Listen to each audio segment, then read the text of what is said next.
রায়কে হসপিটাল অবধি নিয়ে আসার সেই সহৃদয়বান ব্যক্তির পরিচয় গোপন রাখতে বাধ্য হলো এবার ডক্টররা। হ্যাঁ বন্ধুরা, ভিডিওতে লাইক দিয়ে দেখতে থাকুন। রাইর সেন্স ফিরে আসা মাত্রই রাই যখন ডক্টরদেরকে বলতে থাকে যে আচ্ছা ডাক্তারবাবু, আপনি আমাকে একটা কথা বলুন তো, আমাকে এখানে কে তুলে নিয়ে এসেছে, সেই সহৃদয়বান ব্যক্তিটাই বা কে? তখন ডক্টররা বলতে থাকে যে দেখুন, আপাতত আমরা তার পরিচয় আপনার কাছ থেকে গোপন রাখতে চাইছি। আমরা তার সম্পর্কে আপনাকে কোনো ইনফরমেশন দিতে পারবো না, কারণ সে আমাদেরকে বলে গিয়েছে যে তার পারমিশন ছাড়া আমরা যাতে তার পরিচয়টা কারো কাছে না দিই। তাই I am really very sorry, আপনি কিছু মাইন্ড করবেন না। কিন্তু তার শর্তে আপনি এখন সুস্থ আছেন, সেটাই আমাদের জন্য অনেক। কিন্তু আপনাকে একটু হলেও চেষ্টা করতে হবে, যার ফলে কিনা আমরা আপনার পরিবার অবধি পৌঁছতে পারবো, আপনার পরিবারের কাছে আপনার এই অসুস্থতার খবরটা দিতে পারবো। নয়তো বা আপনি হসপিটাল থেকে ডিসচার্জ হয়ে কার আন্ডারেই বা থাকবেন বলুন তো? আপনি তো এখন যথেষ্ট পরিমাণে অসুস্থ, আর একজন অসুস্থ ব্যক্তিকে আমরা একা একা তো হসপিটাল থেকে ডিসচার্জ করে দিতে পারি না, তাই না? আপনি একটু একটু করে রিকভার করুন, আর একটু একটু করে মনে করার চেষ্টা করুন। অন্যদিকে রাই বলতে থাকে যে ডাক্তারবাবু, আমার কিছুই মনে পড়ছে না। তার থেকে বড় কথা, আমি যখনই মাথায় জোর দিচ্ছি কিছু মনে করার জন্য, তখনই আমার মাথায় যথেষ্ট পরিমাণে যন্ত্রণা হচ্ছে।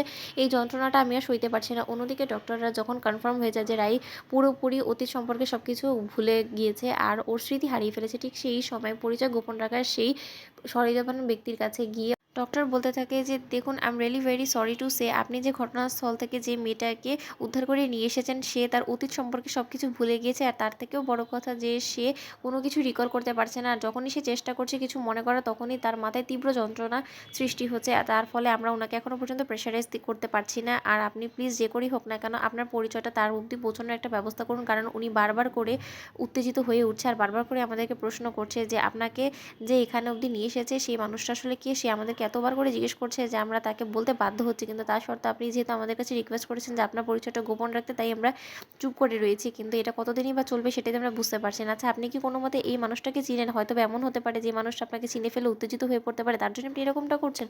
তখন যখন মুখোশ খুলে অনির্বাণ বলতে থাকে যে হ্যাঁ, সেই মানুষটা যখনই আমাকে দেখবে, ও যদি একবার অতীত সম্পর্কে কিছু মনে পড়ে যায়, তাহলে ও হয়তো বা আরও বেশি উত্তেজিত হয়ে পড়তে পারে, বা ও হয়তো বা আরও বেশি অসুস্থ হয়ে যেতে পারে। তার জন্য আমি ওর সামনে যেতে চাই না, আর আমার পরিচয় গোপন রাখাটাই ভালো। আমি আপনাদের কাছে হাত জোর করে অনুরোধ করছি, আমি যে কাল রাতে ওর রাইকে সেই বিপদের হাত থেকে উদ্ধার করে এখানে নিয়ে এসেছি, এটা কোনোদিন ওর পরিবার বা ওর কারো কাছে আপনারা বলবেন না। আর ওর পরিবারের অ্যাড্রেস সব কিছুই আমি আপনাদের হাতে দিচ্ছি। আপনারা তাদেরকে কল করে তাদেরকে ইমিডিয়েট হসপিটালে আনার ব্যবস্থা করুন।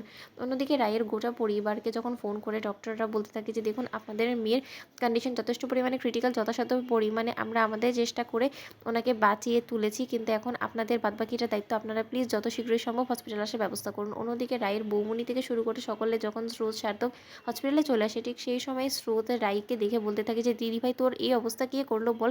কে বা কারা আমাদের চোখে ধুলো দিয়ে আমাদেরকে বোকা বানিয়ে তোকে আমাদের কাছ থেকে দূরে সরিয়ে ফেলার চেষ্টা করছে? বলতো কে এরকম জঘন্য কাজ করতে পারে? বল না দিদিভাই, তুই চুপ করে রয়েছিস কেন? তো বন্ধুরা, ভিডিওটি ভালো লাগলে লাইক, কমেন্ট, শেয়ার করে সাবস্ক্রাইব করতে ভুলো না।